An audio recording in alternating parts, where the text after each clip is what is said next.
There we go. Hi, how are you? Hi, Bebel. How's How are you? everything? Most importantly, how are you? I'm fine. You look fantastic. Oh, thank you. Okay, Yeah. I'm gonna try to look at you without my glasses. I can see we have a noise problem. One sec. Maybe I should put my phones on. You're having a problem with the. You know what I'm going to do? I'm going to put headphones on because maybe that'll Yes, that'll because help. I can hear my voice like Yeah. echo. Let me see if it's better. Hi. I still hear myself. You know when you hear yourself back? Oh, it's totally clear to me. It's all good. Now it's Okay. fine. Perfect. No problem. Perfect. Okay, Well, let first, me turn off this, like the curtain here. You you can see a little bit of yeah, Rio. I was going to say, can we see Rio? Can we get a view of Rio before because we're in freezing cold New York. I want to see Rio de Janeiro. Wow. Okay, you want to really see it? Hold on a minute. I want to really, we want You to really want to see it? Yeah. Rio by the sea. Which beach is that? Where exactly are we looking at? Which is that? Ipanema or where? Okay, so let me go back because I cannot hear you from outside. So come, Ella, come inside. Which beach were we looking at? This is Arpoador Beach. It's actually where Ipanema and Copacabana meet. So it's an amazing place, and I'm at this wonderful hotel called Fasano. My house is in construction, and luckily I got invited to be here after staying in this other beautiful hotel called Janeiro. And now I'm here with my dog that disappeared. I think I'm not right. Probably gone to the beach. Excuse me? He's probably gone to the beach. I'm in front of the beach, but yeah. the problem is that the temperature has been quite cold. High. And as the doctor says, I don't think it's that safe to go to the beach with that many people. Right. So try to avoid. I haven't. I've been twice to the beach in the whole pandemic. Right. Now, more than anything, I don't think it's a best idea to be at the now. Understood. Well, Bebel, it is an absolute honor to have you joining us for the Giant Step IG Live. Cheers. Unfortunately, I'm only on water, but you are a legend. You are Brazilian music royalty and a legend, and it's such an honor to have you. It's just great to catch up because so much has been going on in the world in the last year, and so much has been going on with you as well. So I really want to talk about a number of things, and then if we have time, I'd love to also allow people to ask some questions. Wow! Thank God I got 2 glasses of wine then. Yeah, good. So for me, a great way to start is always to really understand the person by their early years, and especially with your pedigree, is so incredible. I just love to hear a little bit about just what it was like growing up as Bebel Gilberto, the daughter of, and you're going to have to excuse my Portuguese pronunciation is terrible. So do you want to say I'm going to bring some water over so I don't get drunk? João, let me say, the daughter of João Gilberto and Miúcha. Miúcha. I was going to get Miúcha right and João right, actually. And also, you're the niece of Chico Buarque and also Buarque, Chico Buarque. Right? And Anna de Holland and Christina Buarque as well. So you everywhere you look in your life, you had this such a rich musical. Did you ever think of not being a musician? No, I never actually never thought about not being an artist. So that's when I challenged, and I'm so happy. Like today, I was arriving here, and I was trying to get my password to work with Instagram. I got all this digital group. Now we lost some, and then because you are who you are, everything stops and they do everything to make you look great and be great just because you have a life. Isn't that wonderful? Yeah. So it's not only because you're an artist, but because you have a mission.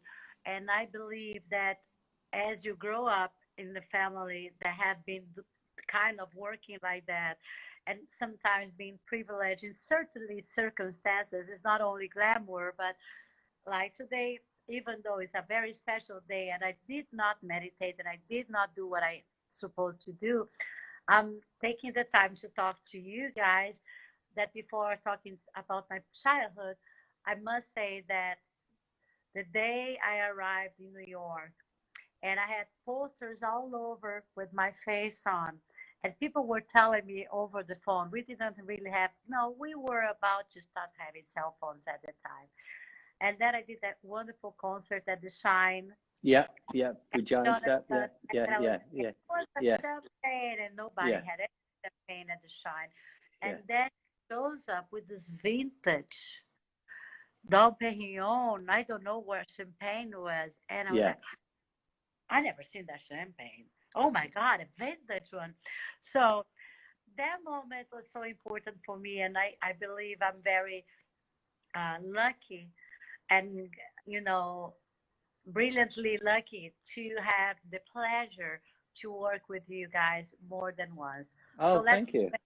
let's go back Oh, to my oh, childhood. yeah, yes. Thank you. That, I mean, of course. I mean, you know, that our goal was to work with artists like you, so the honor was all ours. But yeah, so talk a little bit about growing up, because I know you also traveled around a lot. Your parents were living in you know, just you lived in Mexico City. You know, so um, give the viewers a little bit of a snapshot of what it was like being So, a yeah, young well, Bebel. when people say that I was born in New York, I was literally born in New York. I am a New Yorker. I was born on in the hospital at Midtown, but I my first place was on 71st Street. I mean 72nd Street, right across Dakota. That was my first Oh, home. wow. How bad that was. And funny enough, when I was moving back to Brazil, the last place I stayed was right at the corner of this majestic building, which is right across the street from Dakota. So I remained there until I was 3 years old. And then I moved to Mexico to be with my parents. My father was recording this wonderful album called Farolito and João in Mexico. I think it was, no, it's João in Mexico and has a Farolito song. Sorry, my mistake. And then because I was starting to really speak, I immediately learned Spanish. So I would speak Oh, Spanish to my parents, and they would speak Portuguese with me. By that time, I think music and guitar and my parents singing was just my life, and I didn't have much more to do besides watching them and trying to imitate the sounds, or sometimes even, did improvise. did you realize who they were? I mean, because they were your parents, but did it sink in that, I mean, your father, you know, started a music revolution, you know, like, yeah. No, I don't think I was like. I always knew my father was famous, but I just realized that he was really famous when he arrived in Brazil by the 80s. And I sang with him Chega de Saudade for the TV show.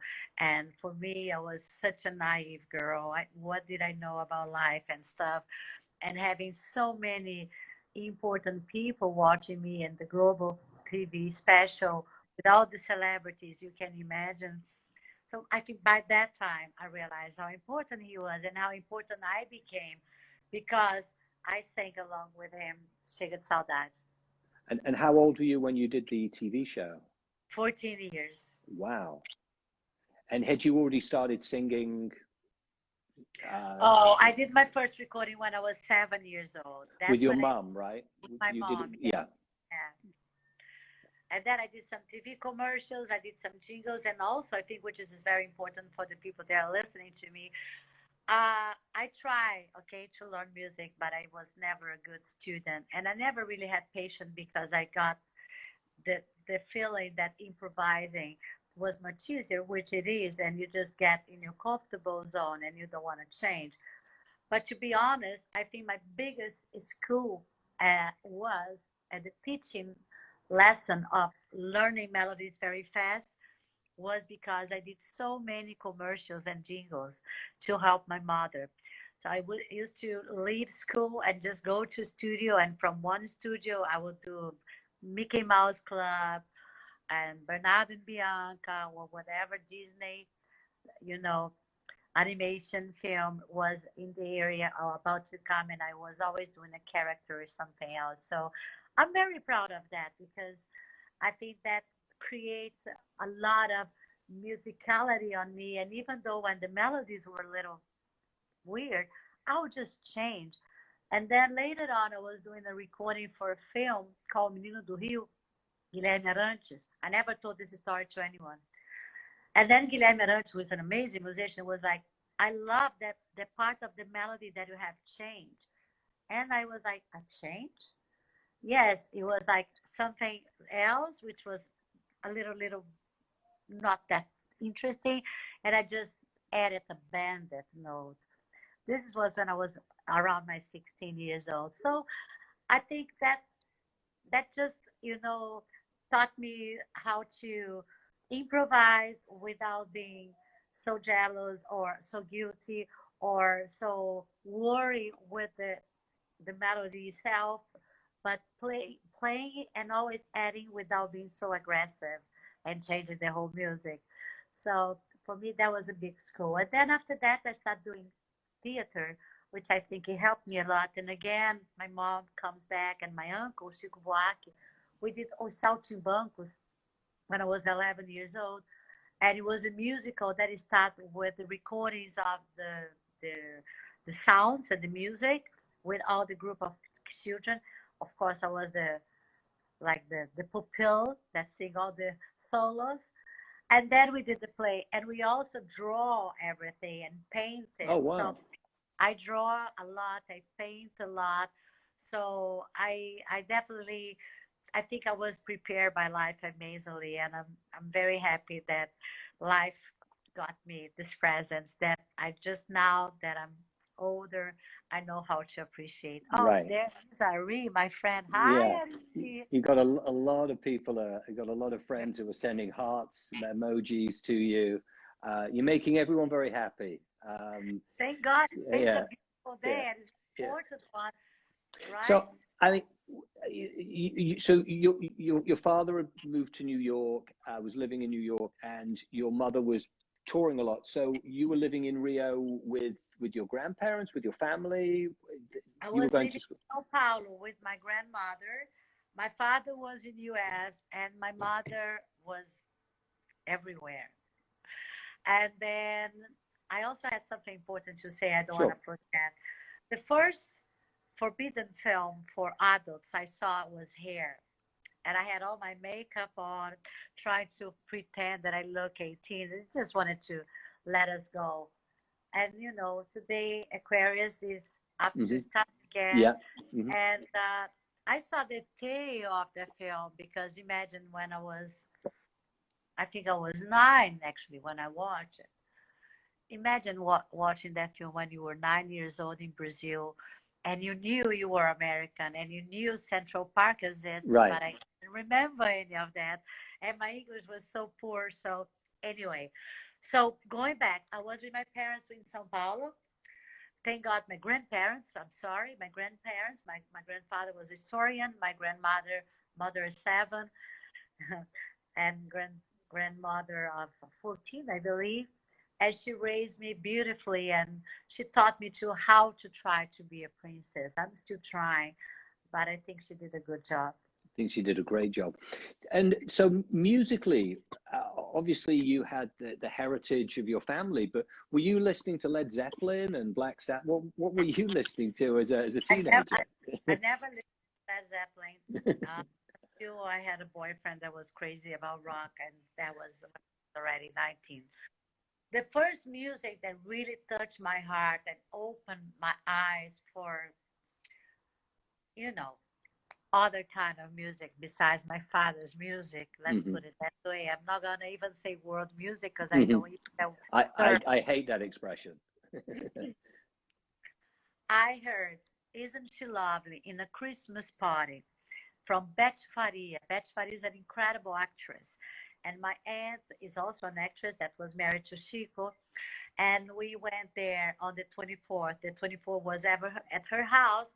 And opposite of my parents, my uncle, including myself, we don't really listen to music, especially loud music, unless we sit down and pay attention. But background music, it's something that I never really learned how to do. So unless I'm party, but if I go somewhere I want to talk, do you mind lowering a little the volume? So, but then Isn't She Lovely was on the back, and then I asked them to play it again, and then I got crazy with Steve Wonder, and then I got myself deep on The Secret Life of Plants, and also at the same time I discovered Michael Jackson and Earth, Wind and Fire, and Donna Summer, Let's Dance.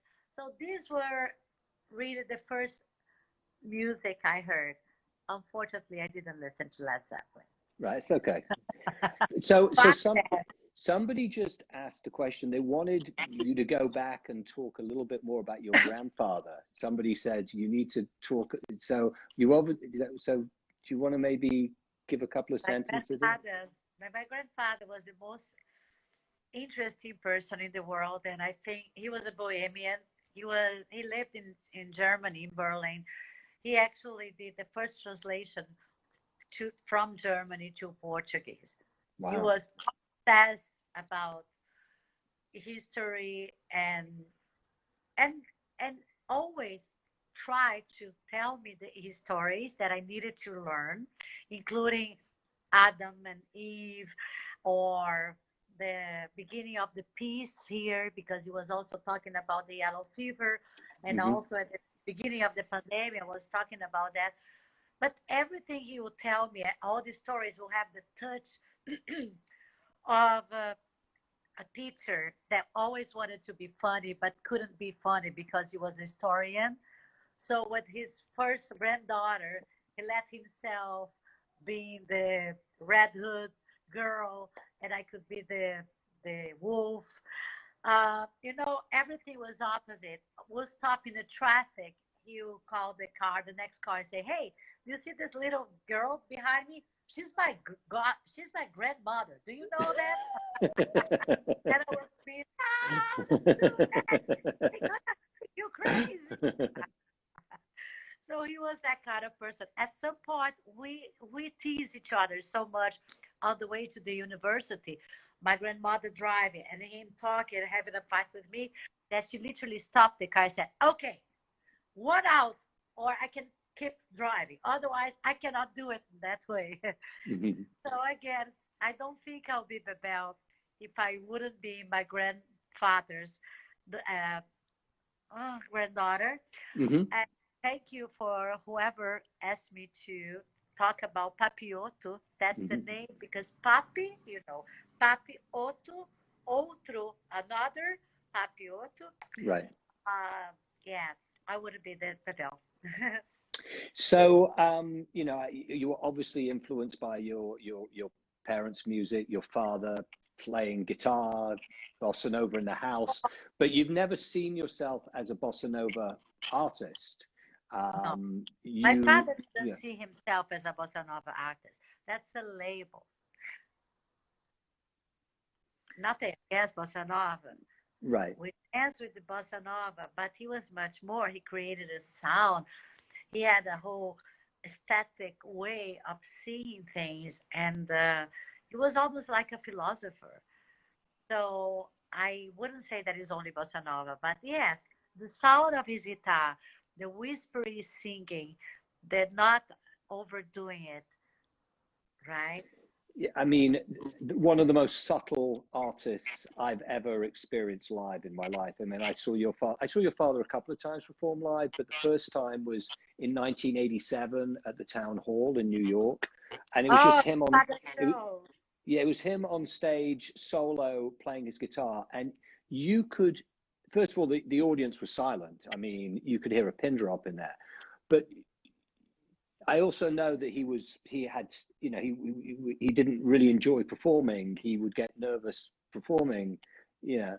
I think at some point you enjoy. That was what Right. I remember the length of the show at the Yeah. town hall, Yeah. how long it was. It was a long time. Yeah. It was a long So time. that's what it is. I think that when he will find himself, when he will play with his legs and the guitar, and then finally have fun, he wouldn't stop. Right. It was one of the most moving performances I'd ever seen, and just the subtlety of his guitar playing, his voice, his just the way he pronounces words was just so beautiful. I mean, it was incredible. Yeah. That's amazing. I was 21 years old, 87. Right after I moved to New York, 3 years later. So that's a very good segue, because I wanted to talk about you moving, because that was kind of like the next big phase in Bebel's life, right? You coming to New York. So you came to New York. So in '86, I did my first album, the EP called Bebel Gilberto. That I wrote Preciso Dizer Que Eu Te Amo with Cazuza, and this other door that I have in my life, which is amazing because luckily I met Cazuza, which in today's day rests like 5 minutes away from where my mother is laying in the cemetery. And I always make jokes about the bougainville that over him is bigger and she needs to have it. I was just visiting her last week because I was adding Musha on her. My mother always loved the cemetery, so don't get this wrong. Of course, I got water in my eyes, but she taught me how to like cemeteries, so I don't have a problem with that anyway. But with Preciso Dizer Que Eu Te Amo, I think I achieved a different position in my life, although my music wasn't really embraced by the rock music that was happening in Brazil at that time. And even though I was Cazuza's friend and everything, nothing really happened. We got the Grammy, Brazilian Grammy at that time, Prêmio Chá, Best Song of the Year. But my career and the whole thing kind of got lost. And then I decided to move to New York, invited by Arthur Lindsay to do a show at the Brooklyn Academy of Music. Oh, wow. A tribute to Carmen Miranda. Wow. Excuse me. Yeah, that was a crazy show. The other day I met Arthur at Thomas Bartlett, my producer, the producer of Agora, my new album. And we were talking about how crazy he was. We were. Because I think he had no idea how to direct a musical at the BAM with that big budget and all the responsibility he had and the crazy uh, host that he had, like, me, Gal Costa, Nana Vasconcelos. Wow. No, yeah. Yeah, it was kind of weird at the same time. But that was the reason I came to New York. I got the invitation, I got the ticket, and then I was an American citizen. I just decided to stay. Right. And where did you live when you first moved to New York? Where did you find your home? Like on East Village, on 3rd Street between A and B, 184 East 3rd Street. And to be honest, I actually said that I lived on the same, at the corner where I was born, but I forgot to add one little thing. I had one more week that I had to stay before I was going to Thailand because I was heading to Japan at the beginning of the year. And last minute, the place I was staying wasn't available anymore. So I had to rent a place. And my dear friend, who is my PR here, Mario, said, Bebel, there's a place on 3rd Street between A and B. Do you like that area? I was like, I used to live there. Don't tell me it's 184. Guess what? It was 184. Wow. And I met my neighbor who was a singer, and I thought she was so huge, and then she was like, oh, Bebel, you came here. So, yes, I lived there, and then I moved to Astor Place, where I remained my whole life. Number 1 Astor Place. I never bought an apartment, but I lived like a queen in a penthouse. I had my plants, I had my herbs, I had my roses, I had my sunflower. I was the happiest person in the world. And you also, one of the scenes that you spent a lot of time in was the New Blue. community, right? So, Yeah. I mean, you know, what Ilhan did, creating that, and still doing, creating that community in Alphabet City back then, created a lot of very important musical moments for New York. And just talk a little bit for those of the people listening who never got to experience what those early days were like at New Blue, and that really small packed club. You know, how crazy it was and what great music was being played. Yeah. I miss No Blue every day. I have a drink. I want to go there, stay there. Musically, I had a very interesting relationship because I hated the way the sound was. So I was, you know, I'm never going to do a show here, which I never actually did. I did participations, I did little things, but a real show never. But any show, I'll be the first one to get there and probably the last one to leave. The crazy days we had at the basement, I remember sometimes calling, like, look, the situation here is very delicate. Can you open the basement from the street so I don't have to cross the people from the blue? And you do that for me. So I could go just straight up to the basement and hang with Clark Gable talking about trombone and doing crazy, you know, trombone lines, writing crazy songs with name, you know, like hanging with Mike Patton and Nora Jones after the piping tom. So many incredible things that seriously, I think what Johan did is amazing. We lost the problem of playing with each other when he did the crazy show here in Sashki 2 years ago. And he didn't want to play any of my songs. And we had like more than 4 rehearsals for all the 17 new songs we had. Wow. So it was amazing. I think that for me, if I didn't have New Blue in my life, I'll be so boring and so rebellious.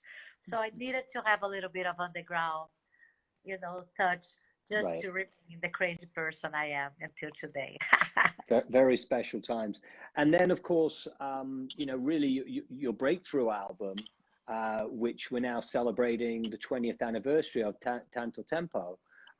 Talk a little, because that really was the album where most people, you know, got to know who you were. Talk a little bit about that, because I know it was made, it was released in Europe first, and you know. Well, to be honest, Cram did a great job. So by the time we were picked by, let's say, East West in London, which was a big help, and also Warner Jazz in France, I was already on 14,000 copies in UK, which at that time for Brazilian artists was already huge. Yeah. And in France, 20,000 something. When they came in more, then it was a different level. And it was very important for me to have that because it was a recognition that I thought I would maybe never had it or maybe would achieve. And it was glorious times, and also was lucky because I also got the tail of the record stores, right? So I saw my face and the cover album across the street from Tower Records, Virgin Records, HMV, yeah. Mm-hmm. Imagine. So I could walk from my house 2 blocks down, I'll see my face the size of this window. If I go towards Union Square, I'll see it even bigger. Out of Virgin, so, yeah.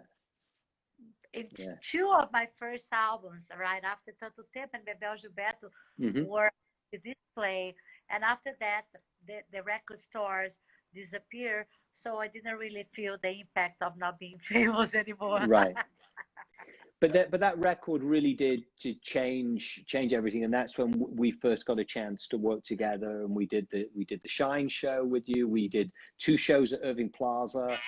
One of them that I was remembering, we had a guy called Gerald as the DJ, which is kind of, it's like Bebel Gilberto and a guy called Gerald, but that just goes to show how beautifully eclectic the music was back then, you know. I fall in love with him, and he'll prepare a different set every night because you refuse to repeat the same set, and he refused to show to someone. And me, as I said, no, turn off the music. Can you turn it off?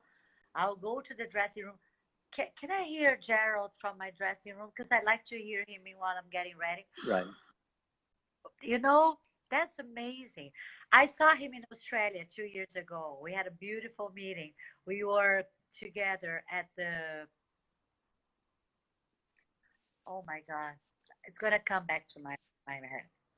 This amazing festival. Midday? No. Oh my God, I forgot the name. Someone is going to remember. But anyway, it was amazing, really. And we also, which I'd actually forgotten when I was talking to your manager, I'd forgotten that we put out a 12-inch with you, Agaju. We did the Agaju remixes, and we put it out on vinyl. Yeah. Oh, so that it came. That's very good. You probably remember Adriana Pena. Of course, yeah. Yeah, probably watching us, and she's helping me working with us actually on this whole marketing thing. You see, Adriana, that's a very important information. So this vinyl, did it came on the Giant Step label? So we were working. We were working with 6 Degrees. And doing the marketing on that album, on the Bebel Gilberto album. And I think some Spiritual South had already done a remix, and there was the Grant Nelson remix of River Song, was it? And then Latin Project, they were actually on Giant Step Records, so they did a remix as well. And I don't think, I mean, back then labels weren't really putting out vinyl because they were very much into just CDs. And we were like, well, let's put this out on vinyl because that's what the DJs want. They wanted vinyl back then. So yeah, we put it out, and I think we put you on a couple of our compilations, and people and for us to be working with you was just like such a thrill. So thank you. Yeah, those were like special moments. And the touring also, like now that we're talking about DJ, the mix on my music, I think it was absolutely necessary because it got me in a different platform, let's say, and also enchanted my show to be more danceable. So I'll have the whole sexy night vibe and making babies, but also dance. And I love that because for me, it's really amazing to be dancing and being, lost and loose on stage, when my father told me to do just the opposite. But your mother probably told you to do. Oh, my mother will probably be dancing with me. Actually, she sings on Anganju. They're like crazy background vocals. Yeah, that's my mother. But you've always done stuff with DJs. I remember you were on Toa Tay's solo album, like way back. Like that's amazing. Amazing of you to remember that. It's a great album. I love that Toa Tay album. Yeah. Again, Arthur Lindsay. It was because of him I met him, and I was playing in New York before I got to be lucky to work with you guys. Mm-hmm. I had a gig at the Nels. Remember Nels? Of course, I remember Nels. Yeah. All 14th Street. Well, so I remember it too well, unfortunately. Oh, God, so much down there too. So I'm like going to play at Nels, and no, I got lost. Why oh yes, now I remember. So Arthur calls me in the afternoon and say that by that time we did not have cell phones, so he left me a message, and I had a very nice friend of mine stay with me. He was like, Bebel, there's this Japanese called Toa Tay. I want you to put his name on it. He didn't say the DJ that was part of the line that I was really crazy about it. But my friend that was connected enough, Tony Vanzolini, he was like, Bebel, Today from D-Light, Grooves in the Heart. I was like, Hmm. you must be kidding. So I add his name in the guest list, and he came and he stayed for the 2 sets. After that, he just gave me his card as a good Japanese guy. He said, will you be available in 2 days to record it with me? I'm going to send you the ideas. And that was just history. So I did the Technova, which was a challenge because Hmm. he gave me a track with that, just the melody that he wanted me to sing exactly that melody. The tum, tum, tum, tum, tum, tum. Everything kind of cut rhythmically difficult to follow and dance, but very catchy. So he was like, I want you to say names of fruits and say the word Copacabana. Right. It was one of the hardest job I ever had done in my life. And I remember watching to my friends and they were like, uh-huh, Hmm. yeah, it's okay. Yeah. No one will get it until it was out. Right. And thank God, Tribe Called Quest, Hmm. Hmm. that and then it got even bigger and got Hmm. much more attention. Hmm. So that was a good one. I'm very, very, very happy that I did this beginning of my life with Toa. And even though I was planning to use the Samba da Benção, for instance, when I met Suba, I Hmm. was living in London and I had met Montobin. And we were Hmm. planning to do a song together, a new song together. But when I went to him in Brighton, he was living in Brighton. I was like, Amon, do you have just the track of the Nova? The name of the song was Nova to complete. Hmm. The Nova track was like, yeah, hi. Oh, yeah. He had a British accent, although his mother was Brazilian. But we have to do a really new song. Come on, bro. It was like, please let me just take it home. I just would like to sing. And as I got home and I started singing to my husband, then I, out of the blue, start singing Samba da Benção on top of the track. That's how it started. And then when I showed to Suba, Suba got crazy. When I showed back to Amon, Amon got crazy. So I really think that for some reason, spirituality came into my life. It got me together with this twist of DJs and doing Hmm. something crossover that wouldn't make me just the daughter of my father and my mother and the granddaughter and the niece and the mother of my dog. So Oh, we don't have a lot of time, and I really do want to talk about your new album, which I sure. love, by the way, Agora. It's your first album for 6 years, and just before I ask you about it, in me listening to it, it has it reminds me of watching a Humphrey Bogart film, like an old black and Really? white movie. It has that sort of like depth to it, where you're sort of chanteuse. It just I could just see you, in one of those movies performing this album. It just has that Oh, atmosphere about you it. got it. You got it totally. That's amazing because that's exactly what we were. We were not, we never sat down. Thomas Bartlett, the producer of the Right. album. So to whoever didn't listen me saying his name, I said before, Thomas on top of everything is a dear friend of mine. He's not a musician only at all. He's a very sensible guy. Artistically, he has a very interesting taste. He's a very handsome man. Came from a beautiful family. So Thomas is not, he's a one of a kind. So as we start creating the music, we kind of found ourselves into this exactly black and white Bogart film scene sound. Sometimes we would confuse ourselves because he would have also a camera on with some old films, a camera, no, like Okay. a device. Yeah, we would watch old films without any volume. So just to have something happening, in the middle of all those gear of the studio gear. So that also helped me a lot because sometimes we were just watching, I don't know, Fellini film when I was stuck with some words and then the words will just come up to my head.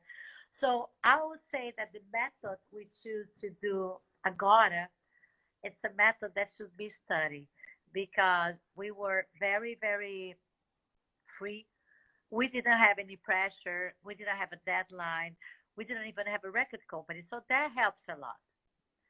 So Agora was made in a very difficult time, which I'm sure people are also curious so about you were making it. Yeah, go. Sorry, go ahead. Just talk about No, I started working on with him as I was coming back from Puglia, and I was already almost getting, the power of attorney of my dad. And then right after my mother got the cancer, and the cancer run very fast. So I was in between coming back to Brazil, taking care of my dad, dealing with my mom, dealing with being in New York and being in Brazil.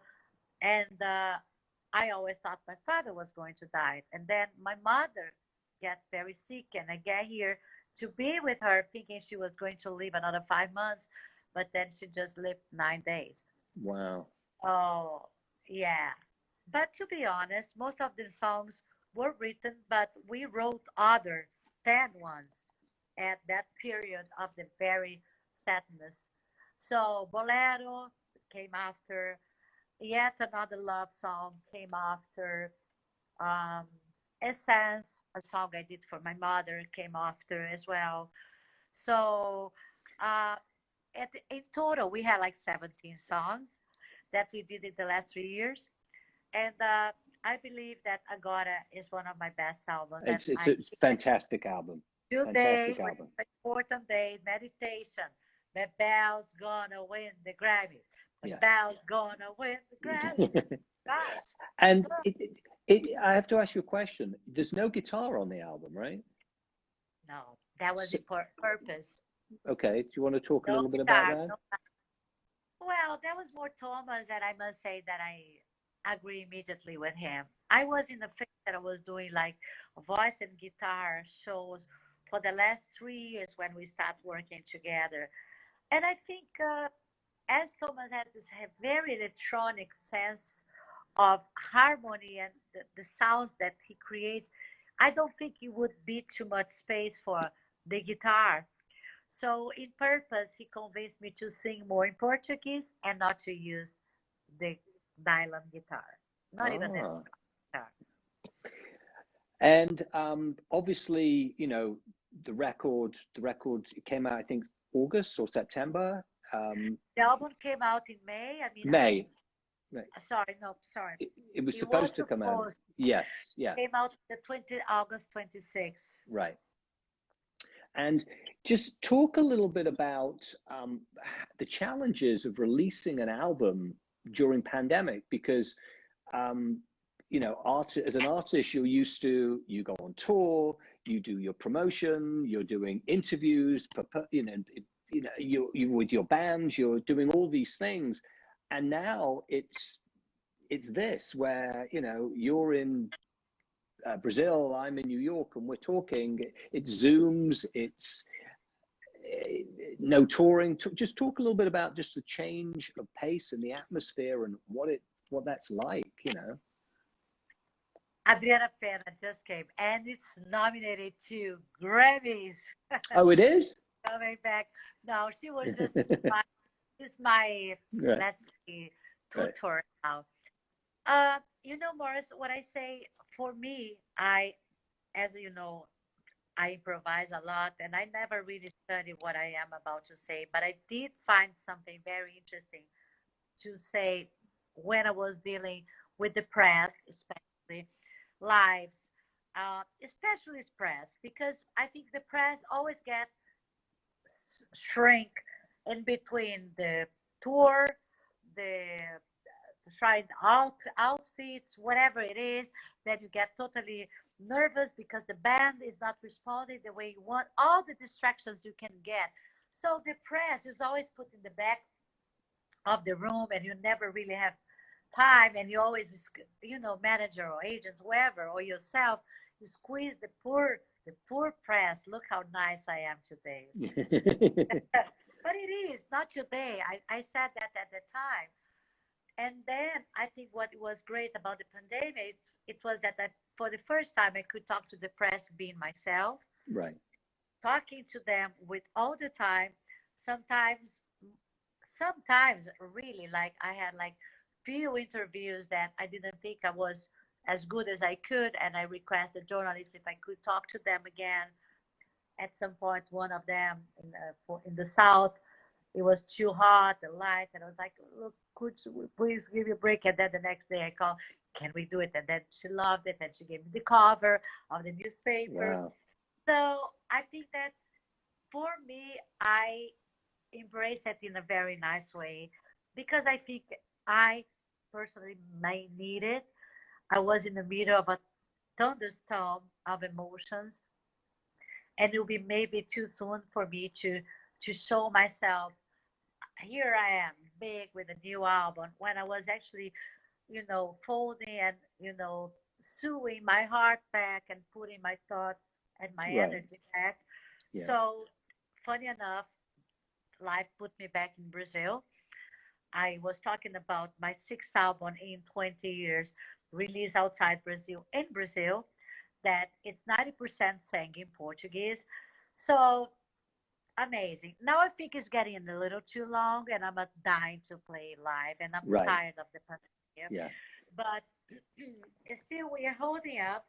It's almost there and it's not time to get crazy and tired. We just have to hold ourselves, listen Yeah. to music, meditate, and pray for better times. Yeah, absolutely.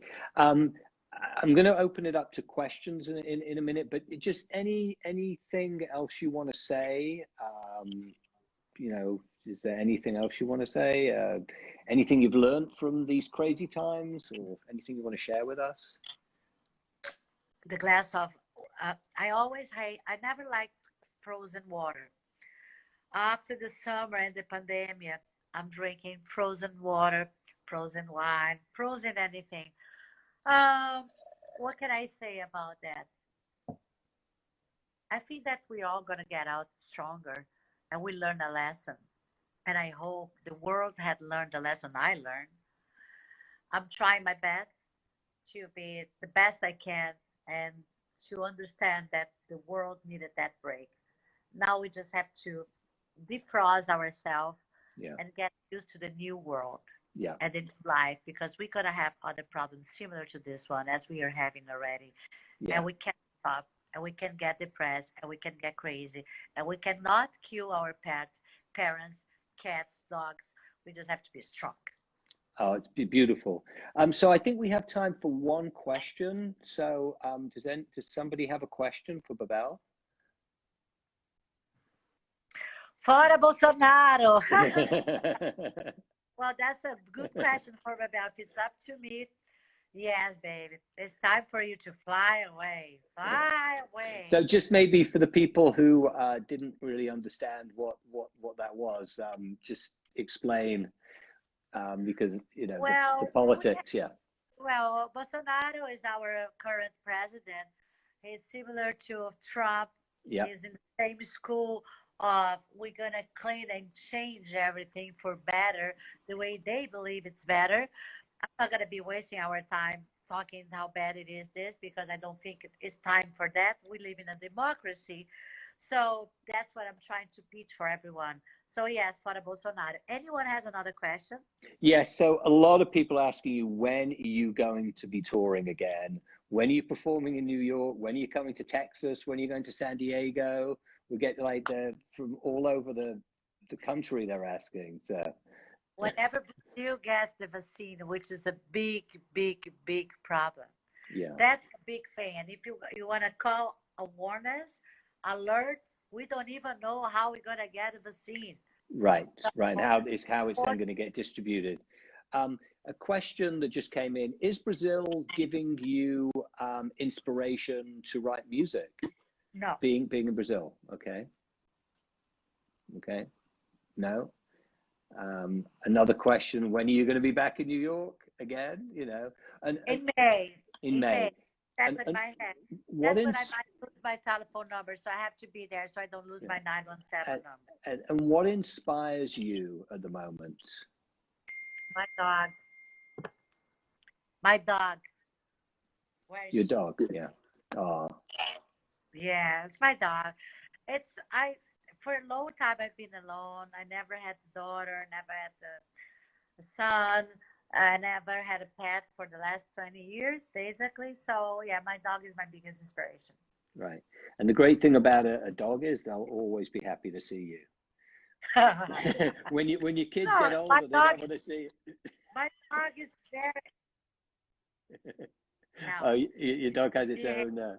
She doesn't like. She knows I'm talking too loud. She doesn't like it. Well, Bebel, thank you so much for joining us. It's been an absolute honor. You are amazing. Your new album is incredible. So if anybody hasn't heard Agora, I recommend it very, very highly.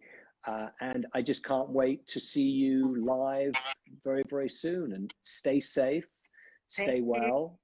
Thank you. And we love you.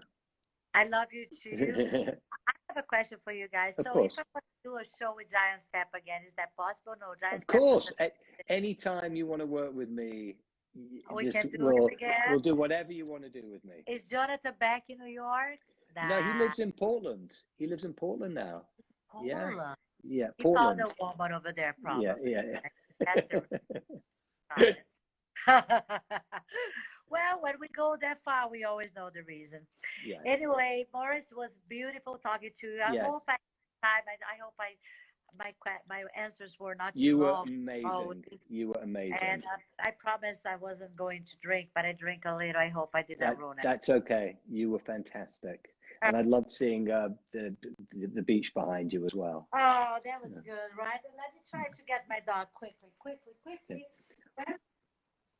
Oh my gosh, she hid herself, so I'm not going to hold you forever. Camera shy. Yeah, or make her lock herself outside. Anyway, she's at the door. Anyway, she's saying hi. Well, goodbye. Lots of love. Bye, everyone. Take care. Bye-bye. Bye.